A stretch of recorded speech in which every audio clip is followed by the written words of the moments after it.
Agora, meio-dia 17, o JT1 está recebendo hoje o deputado estadual João Pingarilho, que apresentou, inclusive, recentemente na LEPA um projeto de lei para a implantação da faixa preferencial para veículos com duas rodas. E com ele que eu vou conversar agora para entender melhor esse projeto. Muito boa tarde para o senhor, obrigada por estar aqui com a gente. Boa tarde, Débora, boa tarde a você que nos assiste no JT1, né? É isso. JT1, uma alegria estar aqui com vocês mais uma vez. Bem, Débora, é isso. A gente apresentou o projeto da criação da faixa preferencial para veículos de duas rodas. Em São Paulo, esse projeto já existe, né? Já está acontecendo. A gente teve a oportunidade de ir lá em São Paulo, reunir com a companhia de engenharia e tráfego. E lá a gente pôde perceber números assim que realmente chamaram muito a nossa atenção para a criação desse projeto. Primeiro, o objetivo é criar uma faixa realmente preferencialmente para moto, que seja sinalizada, né? Para que a gente evite aquele transtorno, aquele desordenamento do trânsito. Mas o que mais chama a atenção? Além do ordenamento, esse projeto, além de ordenar o trânsito, a criação das faixas, além de ordenar o trânsito, além de trazer melhor mobilidade, ela comprovadamente em São Paulo já evitou 70% dos acidentes. Já tivemos uma redução de 70% dos acidentes. Então veja bem, além de melhorar o trânsito, você reduz os acidentes e reduz despesa com a saúde no tratamento de pessoas com traumas de acidente de trânsito, né? No Pará, eu fiz um levantamento, nós temos um pouco mais de 1.500.000 motocicletas.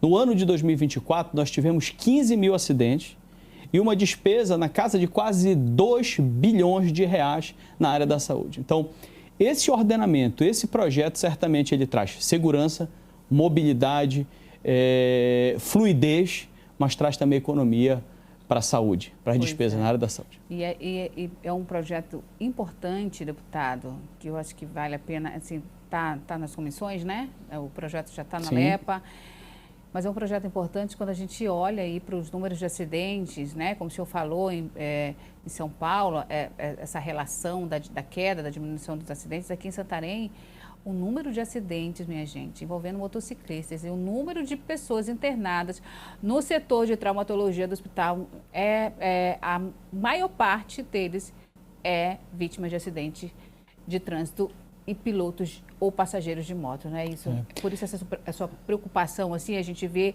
esse gasto alto também em relação à saúde nos atendimentos de pessoas envolvidas nos acidentes de trânsito, muito claro, a maioria por imprudência mesmo, né?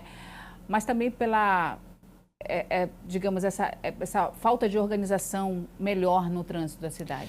Eu vejo que é uma estratégia necessária. Você vê a disputa por espaço nas vias. Você tem já vias destinadas para os ônibus, você tem via destinada para pedestre, você tem via destinada para ciclista. E a gente tem um grande número de motos, mas nós não temos uma via destinada, uma faixa preferencial destinada para os motociclistas. E é muito crescente, né, essa questão da frota de veículos de duas rodas. Então a gente precisa ter políticas públicas voltadas para isso. Em São Paulo esse projeto deu certo. Em Belém eu fiquei muito feliz porque mês passado o prefeito já começou a implantar lá na Júlio César a questão da faixa azul e não depende, isso é importante deixar claro, os prefeitos não dependem da aprovação desse projeto para que eles possam implantar. Basta eles fazerem um pedido de autorização para o Conselho Nacional de Trânsito para que eles possam começar esse projeto, pelo menos mesmo que seja na fase experimental, para que eles possam medir os benefícios. Em São Paulo, eu fui informado que o projeto está dando tão certo que provavelmente já vai ser colocado no Código de Trânsito Brasileiro. Maravilha. O senhor falou aí da questão da saúde, né, para tentar diminuir as despesas em relação à saúde, mas como é que tem sido o seu olhar também, né, para os municípios da região, principalmente quando a gente fala de emendas, né, de recursos destinados para esses municípios, para dar uma ajuda de suporte, principalmente na área da saúde? Bem, quando se fala em emenda parlamentar, principalmente do deputado estadual, Débora, a gente precisa entender que o volume de emenda não é tão alto. Nós temos, enquanto deputado estadual, um valor de R$ 4.750.000 de emenda impositiva. Quando você olha para o estado do Pará, com 144 municípios, inúmeros distritos, inúmeras comunidades, você vê que esse montante ele realmente é um valor muito pequeno. Então, a gente focou na região do oeste do Pará, né? Eu destinei, desse valor, destinei R$ 1 milhão para o município de Prainha, para a compra de ambulâncias, que eu vi que era uma necessidade. Isso ainda está em tratativa, na celebração do convênio para a aquisição dessas ambulâncias. Esse recurso ainda não caiu na conta. Destinei R$1 milhão para o município de Belterra. Esse recurso já está na conta. O prefeito já está trabalhando o planejamento. Provavelmente serão feitas cirurgias eletivas de hérnia, cirurgias ginecológicas, essas cirurgias básicas, para ver se a gente baixa essa fila, né, de espera por cirurgias eletivas. Destinei também um recurso para o município de Trairão. Esse recurso já está na conta também, um valor de R$250 mil. E agora, na semana passada, a gente destinou um valor de R$1 milhão dividido para 5 municípios: Juruti, Terra Santa, Óbidos, Curuá e Mojuí dos Campos. Ou seja, foi R$200 mil para cada um. Esse recurso ainda não está na conta, mas em breve deve estar caindo. Então, dos R$4.750.000 aí, você já observa que a gente já tem R$3.250.000 direcionados para a saúde, porque a gente entende que é o ponto mais sensível. É a pauta mais sensível, é a saúde. O senhor também tem, pelo acompanhamento, o senhor tem tido esse olhar também para outras áreas, né, do destino de recursos, inclusive para a área do esporte. Como é que tem sido também, além da área da saúde, esse incentivo para outras áreas também? A gente destinou para a área esportiva, destinamos um recurso de R$100 mil para a Copa Ouro, em Itaituba, essa Copa que acontece no período de férias. Destinamos também R$100 mil para a Copa Tapajós de Futsal, né, Copa Santarém de Futsal, perdão, que retomou esse campeonato, né, agora recentemente. Eu fiquei muito feliz de ver um equipamento público como a Arena de Djalma Lima lotada no dia da final. Então, assim, ver o investimento no esporte, que não se limita tão somente ao esporte, mas o esporte ele é vida, o esporte ele movimenta a economia, movimenta o turismo. Então, eu fiquei muito feliz de poder ter destinado recurso para essa área esportiva. Além, claro, dos investimentos que a gente faz, né, já um pouco mais como empresário na área do vôlei, na área do hand e tantas outras áreas. E deputado, como é que tem sido a sua conversa também, né, com o próprio governo do estado, o próprio governador, também para buscar e reforçar, né, junto com o governo, junto com o governador, as necessidades desses municípios do Pará, especialmente desta região? E, Débora, a gente está no mandato há pouco mais de 7 meses, né? Então, essa relação ela vai ganhando, né? Vai ganhando corpo. Eu já estou feliz, eu fiz um pedido de 3 equipamentos de ultrassom, né? Já foram entregues 2, um no município de Belterra, outro no município de Mojuí. Provavelmente, na próxima semana, a gente vai estar entregando um outro aparelho de ultrassom no município de Rurópolis. Esse foi um pedido do nosso mandato, atendido pelo governo do estado. Mas um dos pedidos que eu considero assim, importantíssimos que eu fiz ao governo do estado, em conversa com o governador Helder, foi a pavimentação da PA 257, conhecida como Translago, que começa ali no Porto do Aninduba, naquela região do Arapixuna, e vai até o município de Juruti, passando por toda a região do Lago Grande, contemplando ali aproximadamente 40 mil pessoas. A gente sabe que é um investimento alto, né, essa pavimentação, e o governador fez um compromisso da gente dar início, pelo menos nas construções das pontes de concreto. E depois, claro, a gente avançar com asfaltamento. E nessa próxima semana, agora, eu estou indo junto com o prefeito Zé Maria Tapajós para uma reunião na Secretaria de Infraestrutura do Estado para a gente avançar na celebração desse convênio para a construção das pontes e aí sim a gente poder atender a região do Lago Grande, a região do Arapixuna e, claro, fazer essa integração com o município de Juruti. O senhor falou que está há 7 meses na LEPA, mas o senhor conhece muito bem a realidade dessas regiões, né? O que o senhor tem buscado e percebido e conversado com essas comunidades, com esses municípios, moradores aqui da região, para entender um pouco mais da necessidade desses lugares, dessas cidades aqui, para que o senhor possa, de alguma forma, buscar ajudar, por meio dessas emendas que o senhor falou agora há pouco, dos recursos, o senhor falou muito bem da falta de ambulâncias na Prainha, né? Então, como é que o senhor tem tido essa relação com essa população em busca de saber realmente a necessidade desse povo?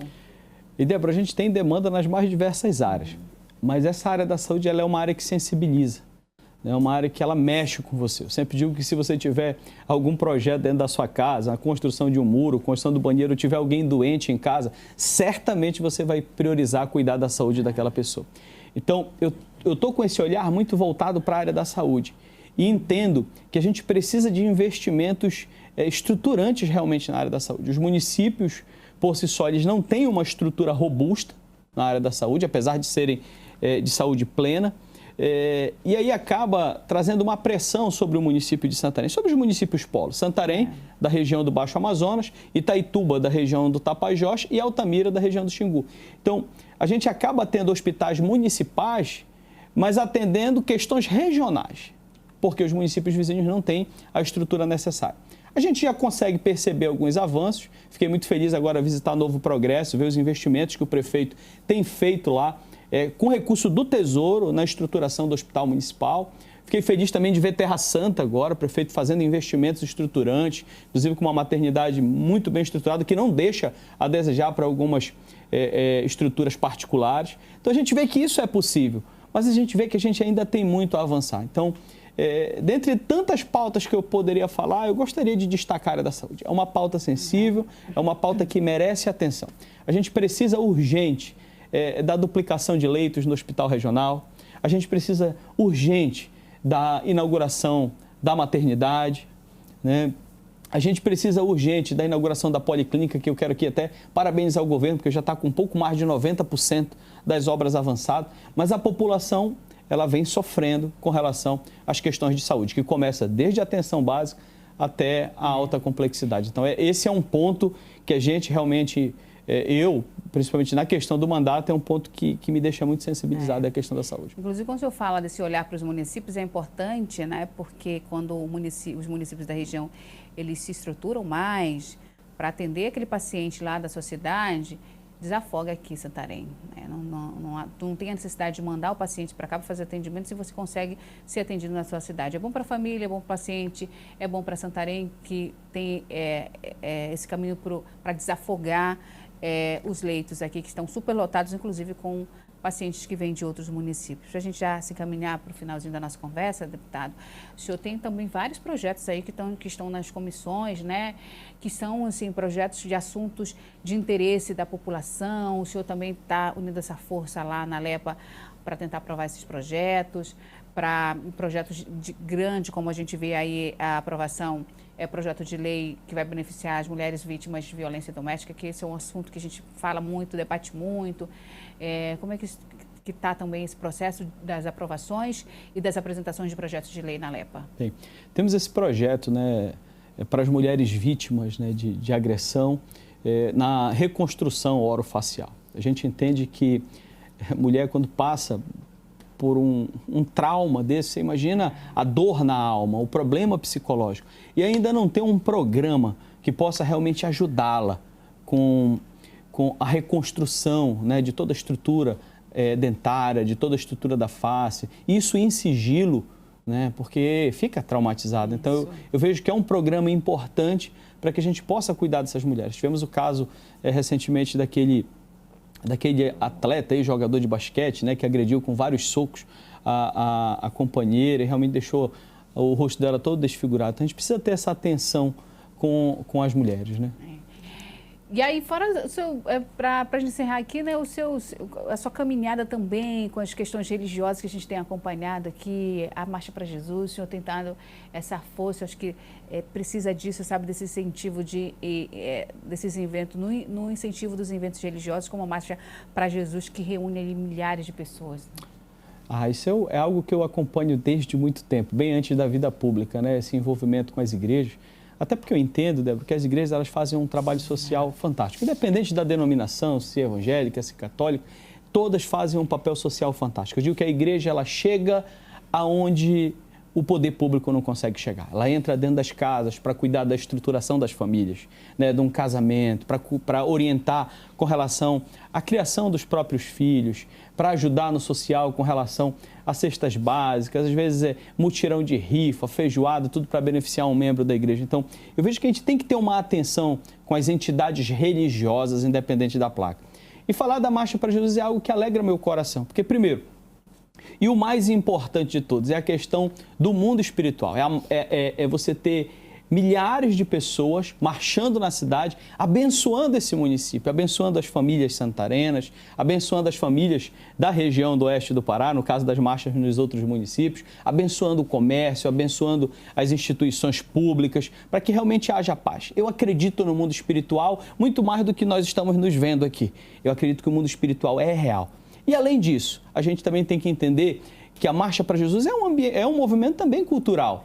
É um movimento também que movimenta o turismo. Eu vi hotéis lotados por conta da Marcha para Jesus. E movimenta a economia. Você vai ver a pessoa que está ali vendendo. E ainda mais, você depois da Marcha para Jesus não vê ninguém brigando, você não vê ninguém machucando, esfaqueando, nada disso, né? Então você tem um movimento cultural de grande expressão que abençoa a cidade, abençoa as famílias de Santarena e no final das contas não traz prejuízos, né, para a gente. Muito bem. Minha gente, eu conversei com o deputado estadual João Pingarilho, falando então desses projetos que ele já apresentou na Alepa, das suas emendas, né? Fazendo uma prestação de conta aqui com você, morador da região do oeste do Pará, do Baixo Amazonas. Muito obrigada, viu, deputado, por estar aqui com a gente, falando desses assuntos importantes, de interesse da população, inclusive, que o senhor possa lá continuar falando, sendo a voz também desse povo aqui. Obrigado, Débora. Boa tarde.